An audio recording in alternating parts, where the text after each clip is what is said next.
Miracle Child, who has to be at work. Nah, he's stalling. And good afternoon to our guests, and most of all, good afternoon to the people of Bermuda. Welcome to yet another informative episode of Motion to Adjourn. And today we have in the studio someone I consider a friend, our brother, fellow St. George's supporter, fellow, what's your team again? Manchester United. Manchester United supporter. You know what? I'm gonna just go ahead and be You know, and as we were reminded by a very big Liverpool supporter, just walked in the door and walked back out hastily, Mr. Ian Rowland.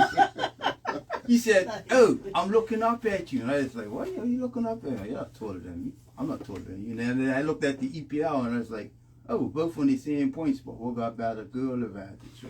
Yes, right now Liverpool is one notch below United, yeah. But anyway, that's not what we're here to talk about yet. We're here to talk about, in the studio we have special guests, the Honorable Diallo V. Rabain JP, Diallo Rabain JP MP, Minister of Digital, what's his act? Minister for Digital, Minister for the Cabinet Office and Digital Innovation. Yeah, that one there. How you doing, Minister? I'm doing fine, Chris. How you doing? How you doing, DJ LA? I'm doing well, Minister. All right. Yes, so you all know each other. And you know, all I ever heard is talk about her playing 2K. So well, see, there we go. And our musical taste. So I do listen. And for those of you that are on Instagram, we are ably now live on Instagram. On which page? The Minister Diallo Rabain's page on Instagram. And in the background, his being awfully quiet for today is future MP Shamori Tolbert Ulrich. How you doing, Shamori Tolbert? I am well, thank you. Yeah, you're no stranger to this room. No. So today we are going to talk a little bit about this ministry, because I don't think since you become this minister that we've had you as guests. So we want you to tell us about your new ministry. Sure, Chris. Actually, it's interestingly a lot bigger than my former ministry, Ministry of Education, where I was there for just over 7.5 years. But this one, it stretches so far and wide, and so so many things come under the ministry, but they're actually administered by persons I don't have direct contact with them. So when you look at this particular ministry, we have first of all, I want to talk about the non-ministry departments that fall under. That's PIPA, Patty, Parliamentary Registrar. Sounds like some little schoolgirls, PIPA and Patty. or Auditor General, and all of those what we would call non-ministry entities. Their budgets come under me, but they are, because they're non-ministry and they're separate from government. They actually those are offices that report directly to the governor, but they're still technically, they got to sit somewhere in government, and so that's where they sit. But with me, I have libraries and archives, DOD, that is the government HR, the Department of Planning, Post Office. Wow, what else is there? And there's the PIPA and Patty office, and that's the government portion of that falls under me as well. I think what I get most of queries about is the Department of Planning. People with applications in planning. It's literally probably every 2 weeks I'm dealing with an appeal of someone who's not happy with whatever decision was made on their planning application, and so I'm dealing with that. I can't also forget OPMP, which is the procurement office. OPP? The procurement office of the government, to ensure that we get value for the money spent on the various contracts that get put out there. That's another department that does come under some scrutiny and some grumbles of the amount of paperwork that has to be put forth before government contract can be signed. Unfortunately for the naysayers out there, it isn't ministers that make the decisions to just go and spend government's money. It isn't just the public officers as well. There's a procurement process that must be satisfied prior to a contract being approved. And in some cases, one of the complaints we get is the amount of paperwork and things that must come in order for that office to fully scrutinize and see that it is a proper procurement and the government's getting value for money prior to them signing off and saying it's okay for this contract to be approved. Mm-hmm. So that's it. So let's talk a little bit about. Don't you have is it a parliamentary registrar? The parliamentary registrar does as the parliamentary registrar. While it is an independent office, it does fall under this ministry. As I said, a lot of all of the non-government ministries fall under this ministry as well. Also, I forgot to mention we also have things like the overseas offices, the office in London, the office in Washington that falls under this ministry as well, and Brussels. All of that falls under this, and protocol, government protocol falls under this ministry as well. That sounds like, as you said, it sounds like a lot more than your prior ministry. Oh, definitely more. Again, forget because there's so many of them. IDT falls under, as you have digital innovation. IDT falls under this ministry as well. Okay. So let's talk briefly about. For those who don't know what PIPA is, tell us what PIPA is in 3 minutes or less. Okay, that is the protection of your personal information. The PIPA legislation came into effect of January 1 of this year, and so there are rules around what persons can do with the information they collect from you, and so and we are aligned with international standards and such. And so if there's any if anyone has any interest in finding out what exactly can happen with the data that's collected, they can certainly contact the PIPA office, who does have a lot of that information readily available to say this is what can and can't happen. In a nutshell, if you collect information, personal information from somebody, there's laws now in place that says you must let those people know what that information is going to be used for prior to collecting it, so they can opt in, opt out, sort of thing. And you probably noticed this, Bermudians love to fly. Yes. Right, and you'll notice like at airports now, to say they're taking your picture, there's always seems to be a disclaimer that says this information will be erased once we've processed your entry, sort of thing. So that's where we're talking about the laws around your personal information and how strict it's become, and that is worldwide, not just Bermuda. So Bermuda is just falling in line with what's happening worldwide around that subject. But how do we actually know? I mean, it's kind of null and void to some extent.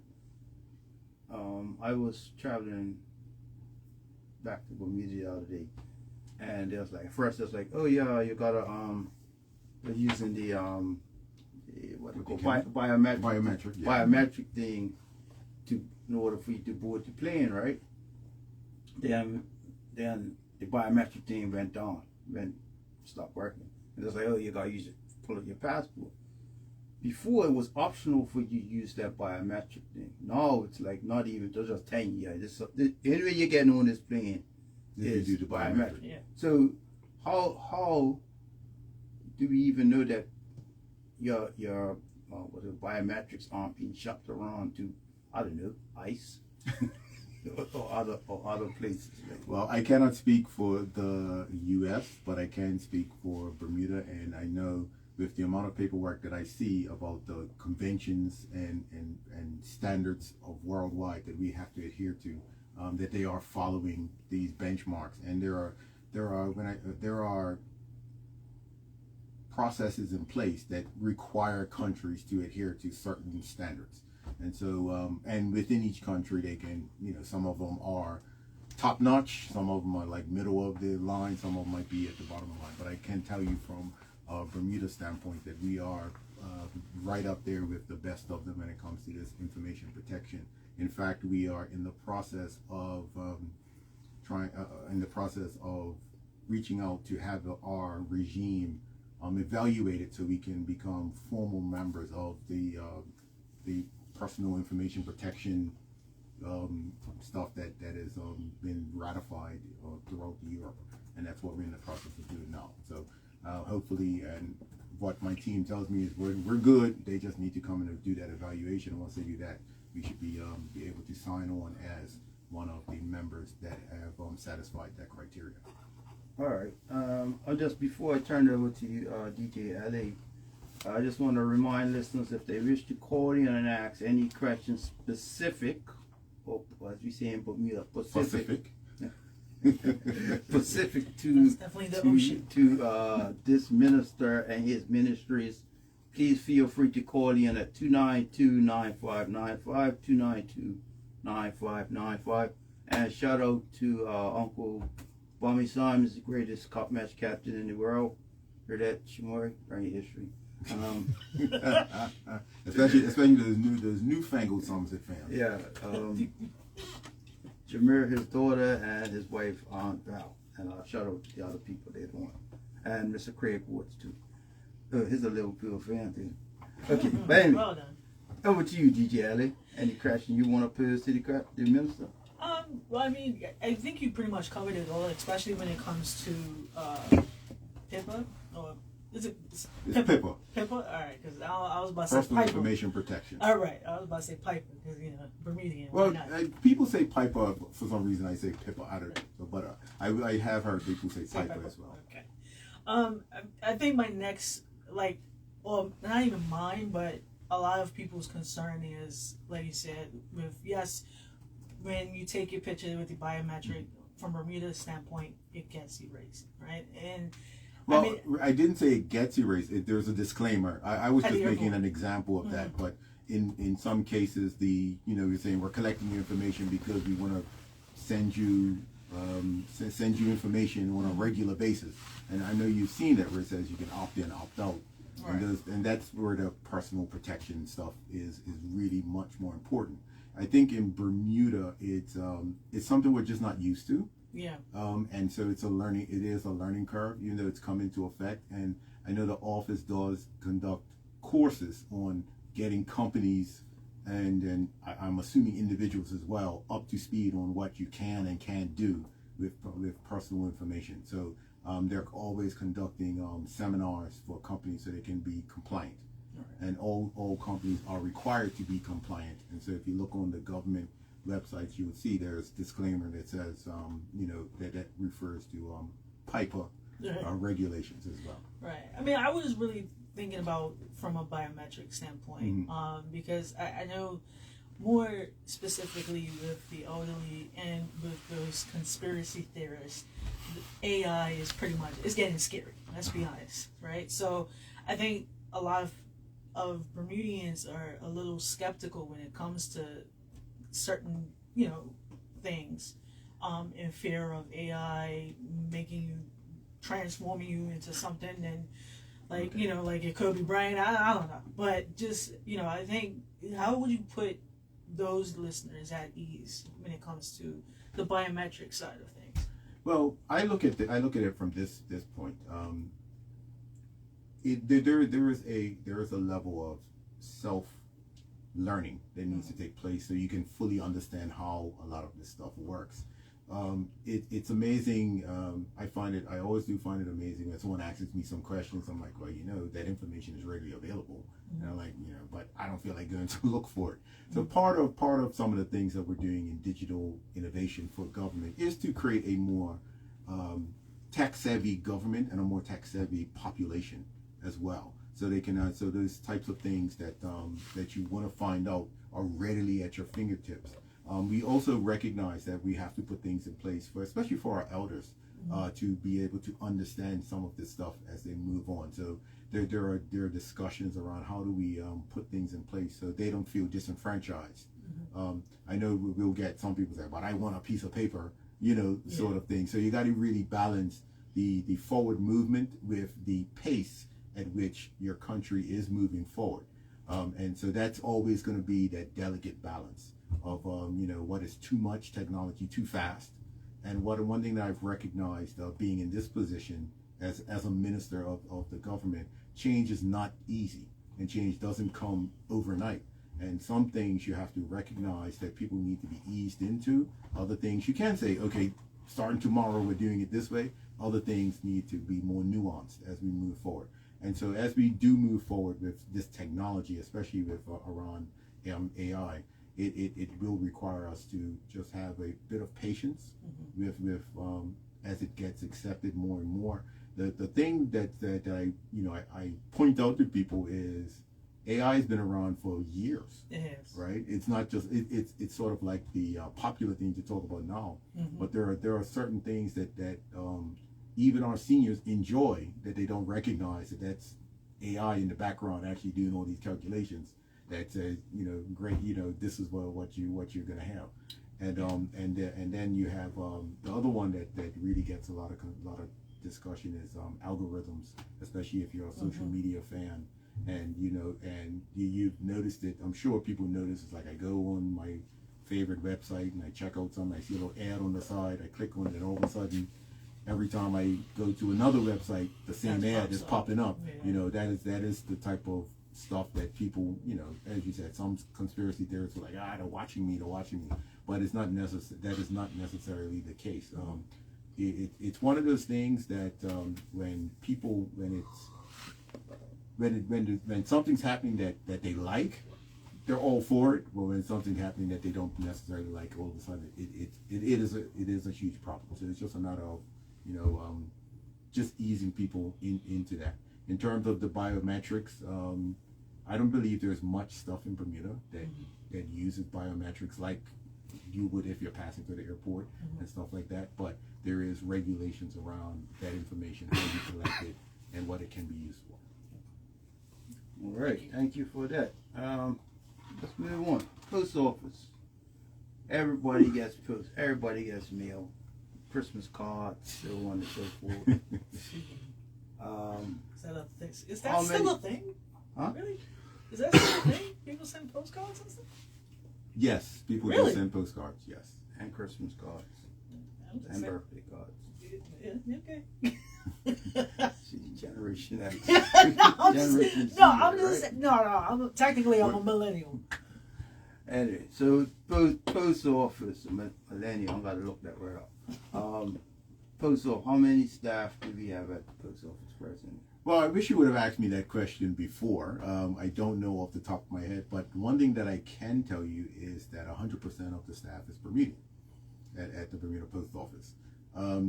As technology has changed, there is the challenge of less mail being put through, but still having the same amount of employees.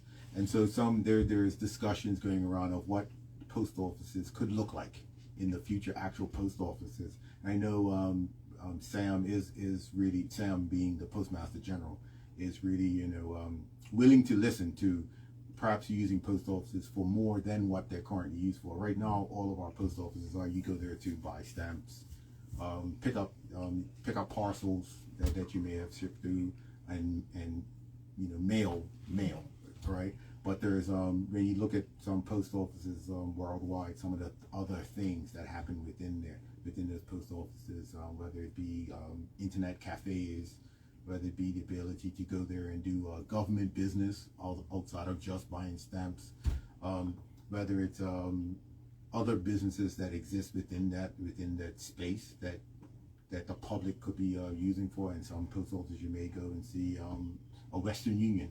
They're operating because it's a space where people can gather. So I can't say what the future look is going to be, because those are the types of things that are kind of being in discussion of what it is that we could do. But I know it's if you ask my personal opinion, I do believe these spaces can be utilized for a lot more than what we're currently using them for, and that's the idea of moving forward with that sort of changes within our post office buildings.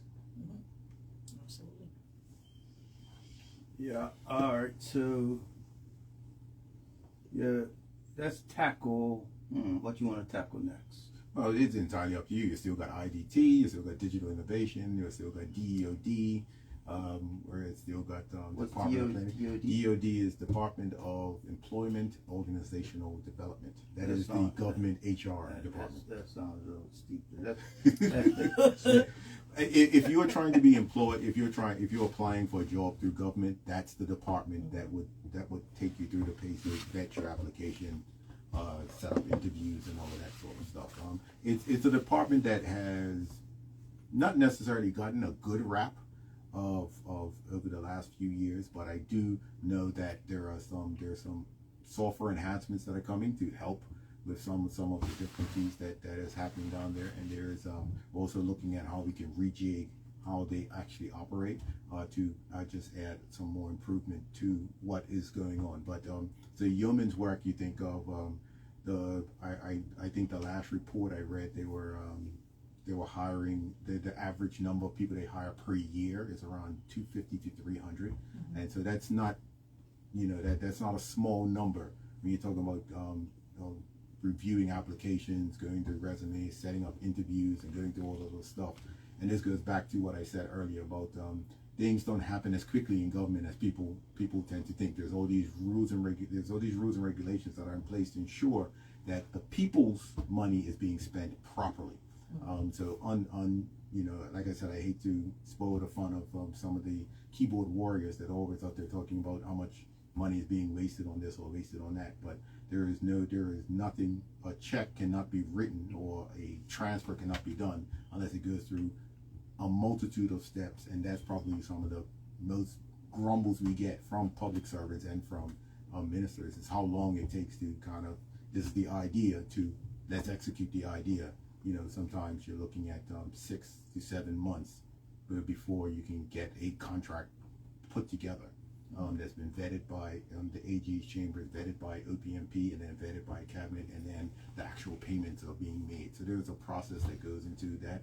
And similarly with DOD, there's a process that goes through that. I'm not saying that it's perfect, and I'm not saying that there is not room for improvement, but I am saying that I do know that the people down there are working as hard as they can with the tools that they have, and we're looking to give them additional tools so they can so some of this work can be more efficient for them. Especially when you talk about, as you said, introducing AI into the mix, it'll start to take some of that tedious stuff away that can be automatically done. So, do you have this number? What are the total number or roundabout number of government employees? I know, off the top of my head, I want to say it's around 4,100-ish. The last time I remember that being published, but if we go way back to the budget time, it was actually stated back then. What the number of employees is, and I believe that's the budget book, which is a public document, actually has that information. The reason I ask that is because in certain circles, there's always this, the government's just civil servants. They use some very non-nice words in connection with the civil service to say, well, you got all these people, government workers, and nothing's getting done, and this, that, and the other, and so. You need to get rid of these civil servants, and you're like, so okay, we're getting rid of firemen, we're getting rid of police, the nurses. Like, tell me exactly you want to get rid of. Like, well, Chris, when I look at that, like for example, one of the biggest things that you hear people complain about is the foliage that you see. And when you look at parks and you see that they're about 20% below optimal workforce, people don't look at it from that perspective, that these guys are out there doing the work. These guys are out there doing the work, but if it's just not enough people, by the time you finish in one area and go to the next area, then the next area, that original area needs you to come back, but you haven't finished the stuff that you have in front of you. And so there's but I my hat goes off to Minister Adams, and I know he's trying his very best to work with that and get some of those things done. All of a sudden now you see there's a lot of paving going on. You don't really hear people complaining about paving unless you're talking about speed humps put on the Parsons Road. Yeah. Which is interesting, because when I heard that this is something that was requested, and people are complaining, it's like, they should have warned us. Like I tend to not drive as fast as other people, so it wasn't actually a problem for me the first day they appeared because it wasn't painted at that point. You know, it was like, oh, okay, speed hump, you know, and move over and keep going. But there is always, you know, I always say that you have to look at look at all situations in their individualness and figure out, you know, what is the problem there. What I tend to find or hear is people will take anecdotal information and then all of a sudden that becomes what is true, and not necessarily looking at what could be some of the rationales behind why some things are being done the way they're being done. But in terms of government employees, like I said, one of the things that I consistently hear is they're advertising and people are not applying for the jobs. And so not applying for government jobs. That's what I keep hearing, and you struggle to find persons to fill some of these positions. Over to you, TJ. I mean, really, I think when it comes to applying for government jobs, like I can only speak from my perspective or my generation, I should say. Wait, it's not working. It's good? Yeah. Okay. What about now? I'm good? All right, there we go. Like, I'm behind the board. I have myself high, but okay. I think for my generation, it's with the waiting process, and maybe this goes back to, you know, what you were saying regarding the DEOD. You're right. Like the application process for government, you apply, then you wait for 6 months for an interview, and then another 6 months for your contract, and that's a whole year. I completely, you know what I mean? I completely agree with you, because that's one of the major complaints that we get, and that's one of the major complaints that I've heard about that department, and one of the things that I know that they're specifically working on how they can be more efficient in that way. And so one of the things it's and I've asked for, you know, what are benchmarks for, because HR departments, whether it's a big company or a small company, they have, you know, benchmarks. So my question is, let's compare the type of work that we're doing in DoD to a comparable company elsewhere or something, and see what those benchmarks are. Because if we're hitting the benchmarks, then, you know, it is what it is. But if we're below those benchmarks, so for example, if a similar size country or similar size company can plow through 100 applications in a month, and we're plowing through 50, then it's like, okay, what are we doing differently? You know, then that's kind of benchmark ourselves to see how we can actually move this forward. But one of the things that you've just mentioned is one of the major complaints that I seem to hear as the minister is like, well, I applied, but no one's called me back. It's been 6 months, sort of thing. And as I said, I know that no one is just not. I know it's not a factor of people not doing their work, for sure. But it's okay, if we are all doing the work, what are we doing? What can we do to be more efficient and you know, pull that time? So maybe it should be a month, you know, that says that everybody must be contacted within a month, or must contact within 6 weeks. You know, because I do go by the philosophy that if you don't measure it, it won't get done. Right? So you have to have a parameter that says this is how we're going to measure success, and then you measure everything against that. And so, but if you don't have that in place, so that's the type of stuff I've asked for. Is okay, what are our deliverables? What it is that we need to deliver, and how does that compare to other entities of the similar size? Absolutely. I mean, in retrospect, I do want to say this. When I did work for government, I did have to go through the DEOD, and my experience was actually quite good. So, you know, I don't want to, if anybody's listening from the DEOD, I don't want you to think I'm taking shots at you, all right? My experience was all right. But I'm just saying from my millennial point of view, that well, you guys are what? Well, what's the term I keep hearing? Microwave generation. Well, you were still done. I don't know about like me. That. You were still done like that, and unfortunately, in government, there's nothing that's done like that. No, I mean, again, and like I get the process of it all, right? And even, you know, the time period and whatnot. But yeah, I just think it's like with others, it's just like you said, it's microwave. They want it to happen just like that. When in actual fact, it's like a crock pot. It's a slow cooker. You feel me? See, that's my foodie coming out. But no, I mean, I agree. I completely agree with you. Thank you, DJ LA. You're welcome. All right, so I want to give a shout out to two of our faithful listeners, Mr. Arthur Vade from Somerset. How you doing, Arthur? He put up, it's Mr. Vade MO. How you doing, Mr. Vade? Yeah, she got to pronounce the V's, the W's with the V's and the Yeah, V's he put with out the a W's. picture today. He had a car, it was like a Volkswagen, but it was at a Rolls Royce front or something. And my mate in England, I won't call his name, but he's from Bermuda, but he's in England, and they had snow today. But anyway. Yes, I did hear that they were going to have snow today, so thanks for confirming. Yeah, snowed in England. What a shocker. Let's move on to something a little bit more contentious. There's nothing ever contentious. I said, okay.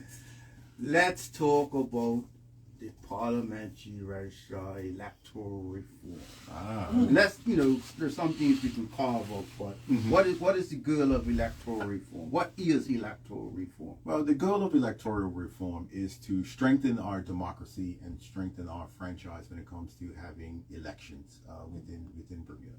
And so when we are looking at that, we're looking at things along the lines of campaign reform in the terms of campaign donation reform, strengthening the parliamentary registrar, making it and the privacy around that. Also looking at putting regulations in place for polling stations and how elections are conducted within polling stations. And of course, the big bug that everyone keeps talking about is a form of absentee balloting. That needs to come, that we want to put in place. So when we talk about first I want to start with, this election was different than was different than any other election before. We had multiple parties, we had independents, we had a couple of, I can't remember if it was how many it was, but polling stations that had up to four people running, and this is different from what has happened in the past when there were typically just two parties and then that occasional independent that popped up. And so what has been recognized is, moving forward, you must use the lessons you've learned to be prepared moving forward. And a lot of the things that we're talking about now were more so things that people just were used to doing, and it was no formal, like, this is what has to happen. Outside of the parliamentary registrar has a formal process of what has to happen inside the polling booth, and that 15-foot line, and no one can be out there. But then there's other things that happen outside that, have been taken to just happen the way they've happened over the years, and there's no real formal thing. So we had some people that were a little upset that what I've been doing for the last 3 elections is not being allowed now, and sort of thing. So we want to kind of make sure and formalize those things. Campaign financing is something that doesn't exist in Bermuda in terms of, and what we have found is there are people out there that want to get politically involved via donation, but are kind of stepping back because, how is it, they're thinking, how is it going to look if I donate to this party or I donate to that party, and say that party wins, and then I get a contract, like, hey, you only got the contract because you donated, and those are the types of conversations that have come back. And so we realized that that's something that virtually all modern democracies have in place, that have something that talks to how campaign financing should be executed.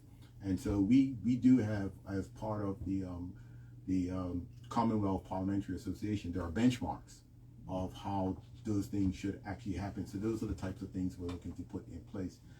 Absentee balloting is, of course, the hot button topic as we move forward. But as I've articulated in virtually every other place, and including to the opposition, so in all fairness, I'm not saying anything that I haven't spoken to them, is that absentee balloting is all of the stuff that we're doing needs to be developed. Policy, regulation need to be developed around that, and then legislation will be developed to suit those policies. And we only come up with those policies by having the having conversations with people of what it is they would like to see.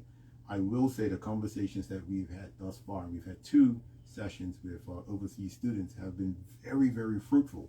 And they've actually come back with some things that, you know, and the purpose of having those conversations so you can hear what people's perspective is.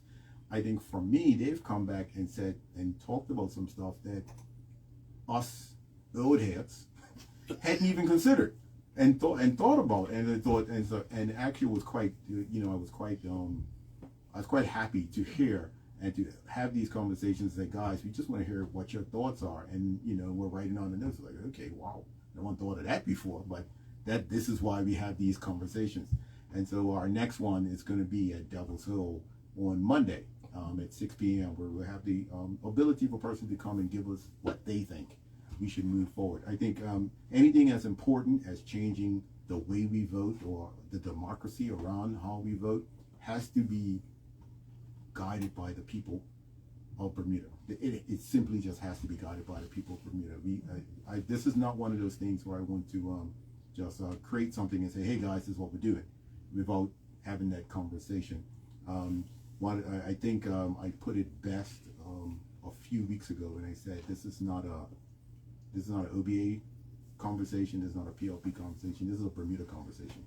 And I'm hopeful that when we do finally get to the point of this is how it's going to move forward, everyone will have had their say, and so there should be no one saying, but what about this sort of thing. So that's the position I want to come to, and that's where I will continue to reach out across the aisle to the opposition to say, hey, come on board and talk to us about electoral reform, so we can come back to the House with something everybody has really fleshed out and thought, this is the way to go, because the Bermudian people have guided us to move that way.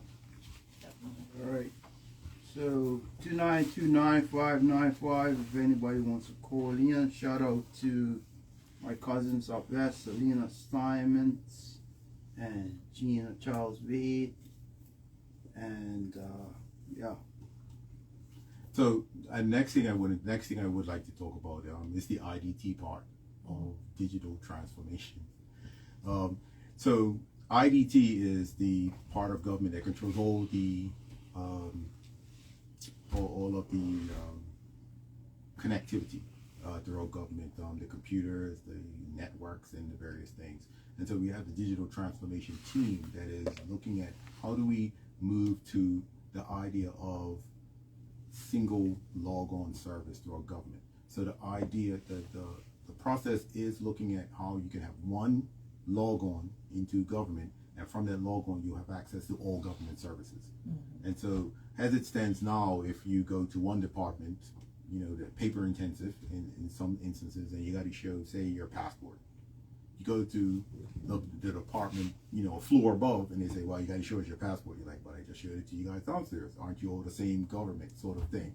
And so that's where we're looking at what we call the one-stop shop. So you'd be able to log on and do all of your, you know, all of your stuff you need to do with government from one location.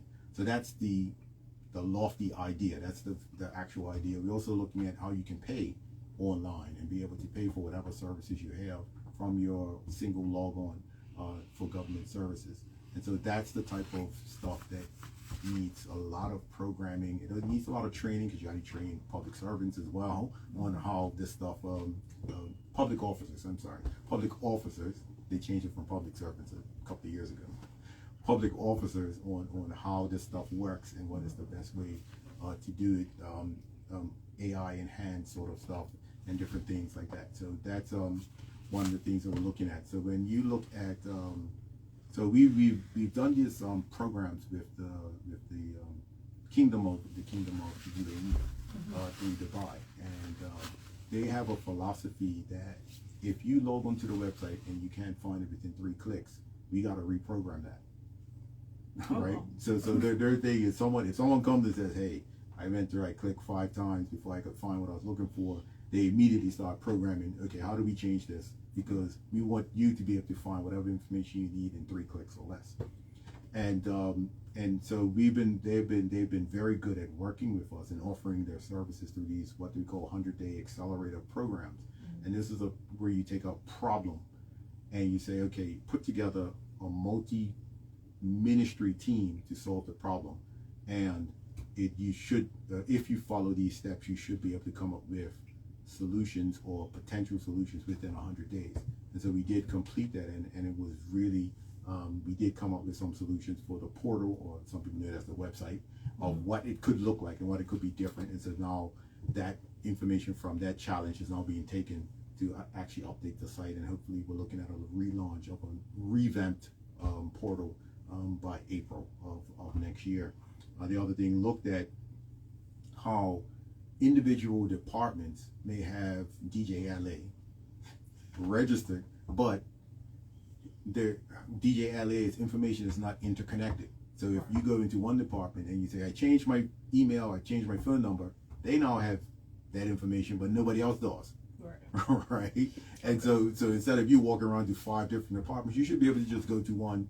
You should be able to just update it in one location, and it's just populated throughout. So those are the types of issues we're looking at. So how do we solve those?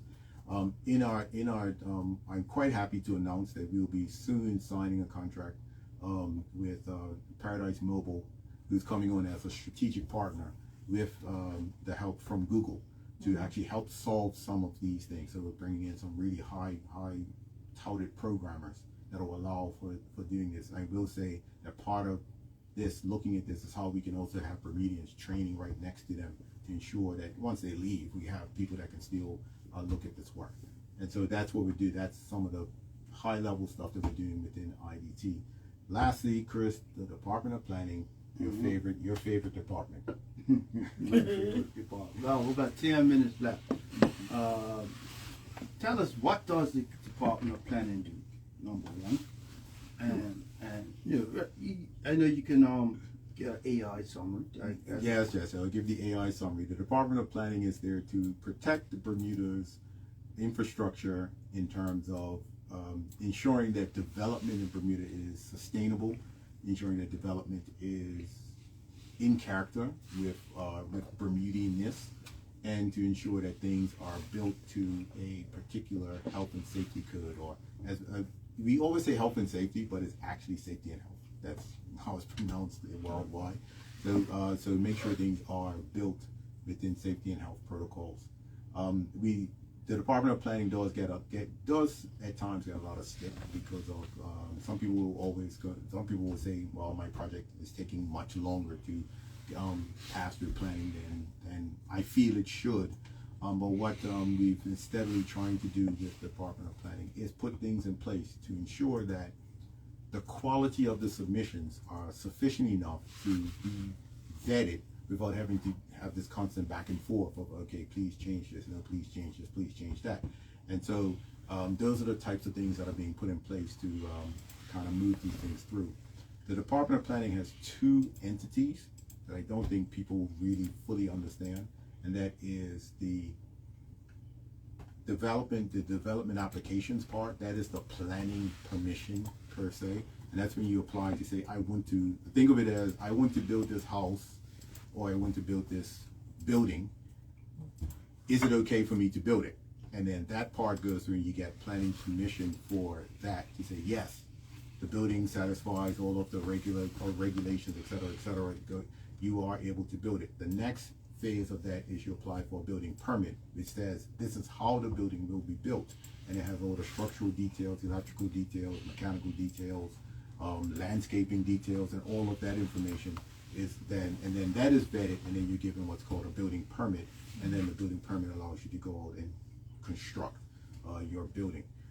What we found is the building permit side is the one that we're really getting that's not going as fast as we would like it to go, and but we're looking at various things to be put in place that can assist with that, including use of AI technology to do initial vetting of plans to catch any anomalies or catch any things that are missing, and so we can have a much more robust vetting of the building permits and be able to get them out a lot faster than currently. Right now, I think it was like last year I said we pushed out over 700 permits, and this year we're already over 400. So it's not that permits are not going out. There will always be persons that believe that their permit should be vetted faster than it is being vetted. And so, and sometimes, and I'm going to be very honest. Sometimes that does fall on the Department of Planning, and sometimes that falls on the agent as well. And so we just need to elevate both of those entities so we can ensure that we're just serving the public as efficiently as we can and should be. So I have a listener typed in and says, we need planning reform. This is why investors are reluctant to invest in Bermuda, because the planning department has red tape / stopgate. Clauses like this were out in the regulations many years ago. Slow down to prevent others from progressing or profiteering without their permission. It needs reform. Basically, they're saying it needs planning reform. I'm trying to wrap my head around that particular question. As I said, the amount of applications that are being approved and pushed out on a regular basis is a really good clip in terms of planning. And I've seen, I know that even the appeal process is very, very efficient as it's coming out. Again, as I said, there are some persons that will always say that my plans are not being vetted as fast as they should be, and there are others that are like, wow, I can't believe it's done yet, you know. And it's one of those things that is very difficult to compare apples to apples when it comes to this, because very few planning applications are identical. So you can't say, because one may require much more scrutiny than another one. And so you'd have somebody saying, well, I talked to so-and-so and he got his in 3 weeks, I'm been waiting 8 weeks, right? But then you say, well, so-and-so was building a garage addition to his house, and you're building a brand new 2-story, 3-bedroom home, you know, and there's a difference, there is a difference there. But as I said, the Department of Planning is working very, very hard to refine the way applications are being processed. And as I said, we're looking at technology to assist with us in moving that forward. But overall, I am personally pleased with the things that have been enacted since I've become the minister, of some suggestions that I've given and we've talked about. And I'm very happy with what we've been doing. And I do know that we're only gonna do better than what we are doing now. But I'm fine with how the applications are coming out of the Department of Planning at the current rate. All right, so in less than 5 minutes, we have this SDO coming up. Now we know without a doubt that it caused, I'm gonna use a big word here, so just get ready to Google it, consternation with persons. Yes. About this SDO. You know, they put out the developers put out these pictures of all these horrendous looking gray buildings blocking the hillside of South Peak. Right. Not preempting what you're gonna legislate tomorrow. Is that what we're approving? So what the special development order is it's a government way of saying we're gonna give you we're gonna allow for you permission to apply for a planning application for something that is what we would call in the public interest of the country itself. And so what this special development order does, it speaks to the development of the residential / hotel properties that are going to be done outside of the hotel building. This special development order doesn't affect the hotel itself. The hotel itself is being renovated, etc., and so that it's still on track to be open in 2026. What this SDO does, it talks about the residential buildings that are going to be built outside of the hotel and around. It gives the developers what we call planning permission in principle, which means that they still have to apply to the department. They still have to apply for what we call final approval. And so this SDO mostly outlines some of the environmental protections that will be in place in order for them to make those applications and those applications to be vetted. So it talks about the things that they need to provide in order for those applications to even get to the point where they can submit for them to be reviewed.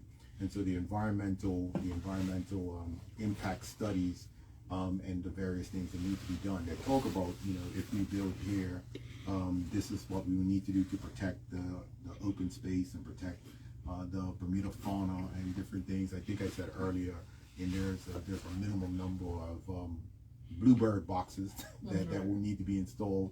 There's also the construction phasing will have to be in such a way that it doesn't disturb the natural nesting of native birds that nest in the area. So it puts in place those types of things, but it's still a requirement for an application to be done to the Department of Planning that will be vetted, and it will go to the normal process. The normal process is to apply for permission to construct, and the general public can voice their opinion. They can still, register complaint letters. They can still register letters of objection, and all those things will be taken into account as the Department of Planning vets whatever this application comes in. The environmental impact study will also show what can and can't be done. You talk about if there come across archaeological artifacts, what needs to happen, they need to be stopped, and different things that need to be done. It talks about what wastewater management needs to be put in, what sewage management needs to be put in. So it talks about a lot of those things that will have to be in place, but it still is. I think one of the things that I definitely want to double down on is that you still have to have a planning application that will have to go through the normal process in order to be approved. So what was, and things that Chris talked about, just getting back to what Chris talked about, that was the process they went through 2 years ago, where they had meetings with constituents, and they talked about this is what we're considering putting up and everything to get to the draft SDO that was completed in 2023.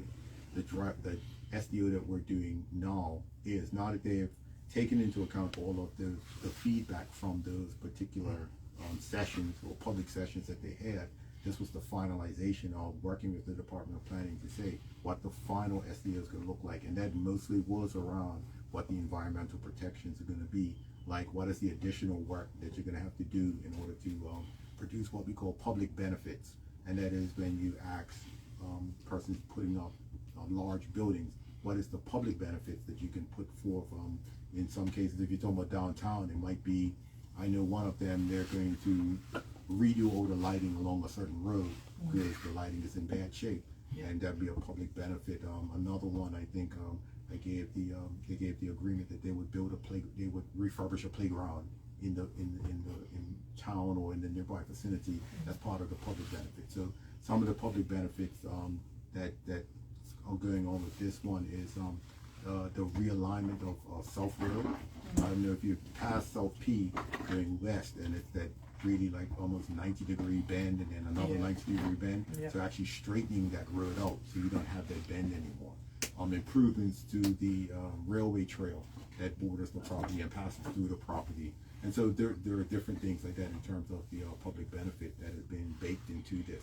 But at the end of the day, all of this still has to be submitted to planning for vetting, for planning permission, and everybody will be able to give their opinion. Let me be that guy. Let me pretend that I'm doing right now. Oh gosh.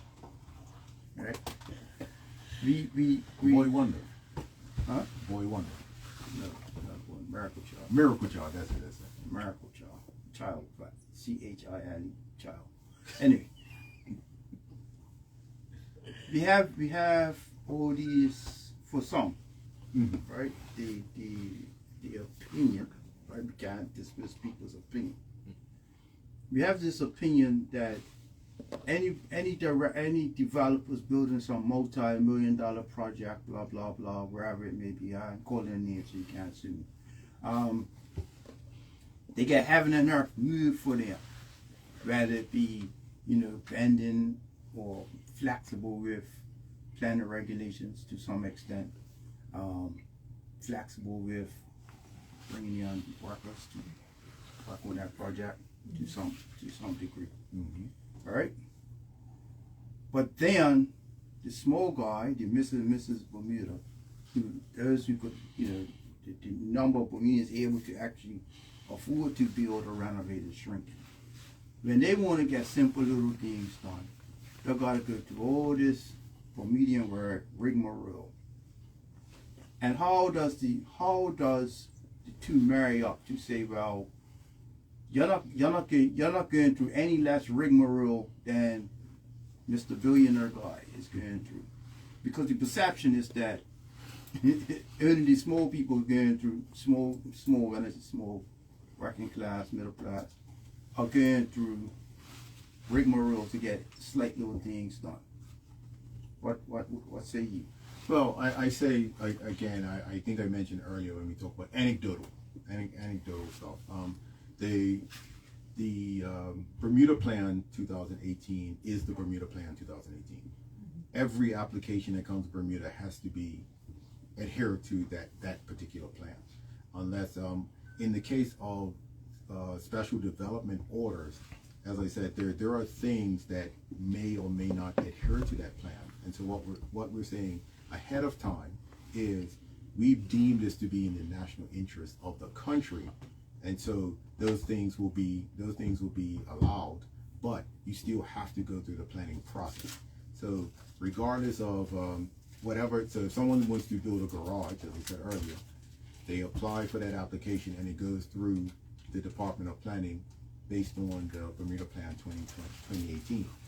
This one, the Southampton Princess, they will come and put in their application to build, and it will go through the same process, the same vetting process. It may come to the point where they say, well, wait a minute, there's, you might have to put less units on because this is how it will satisfy that.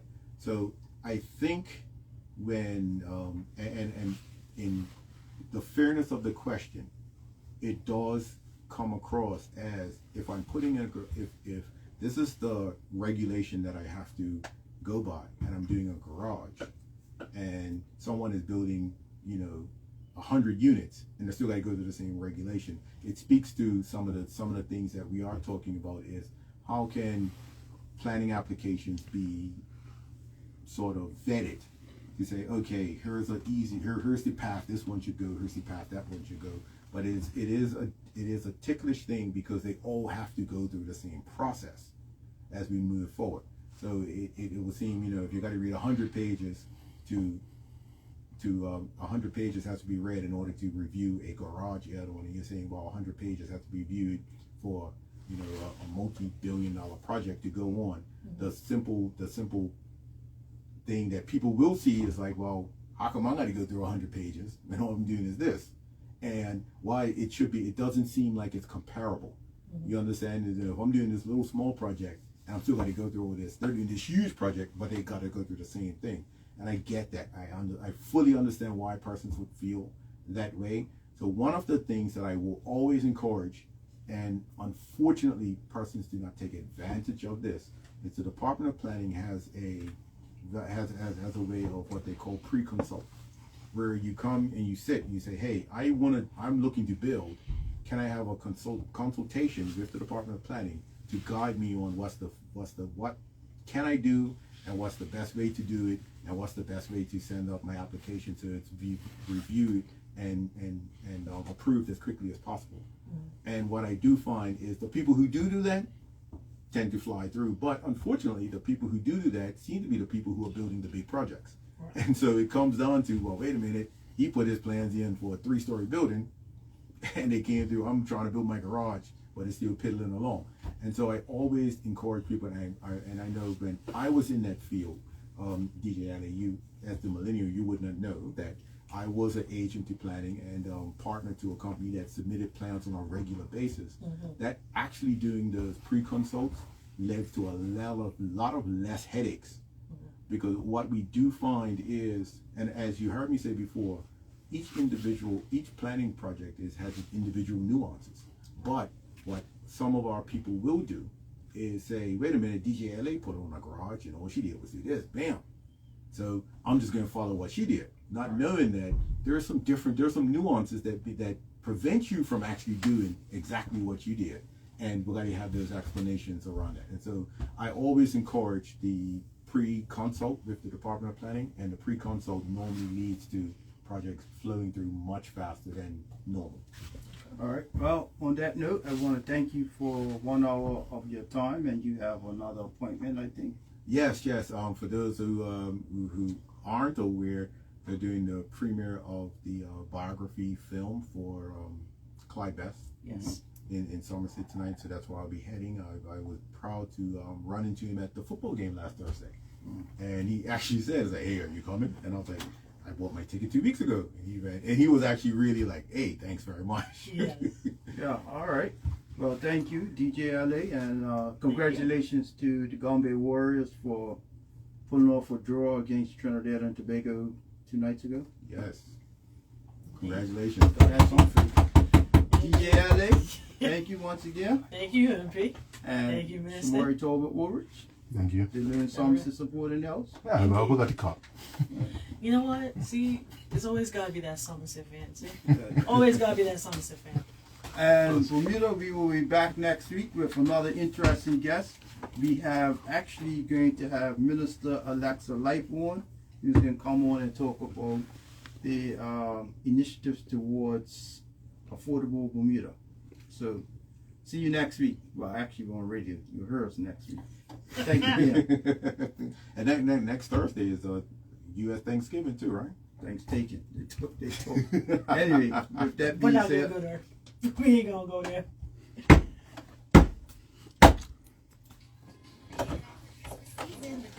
Well,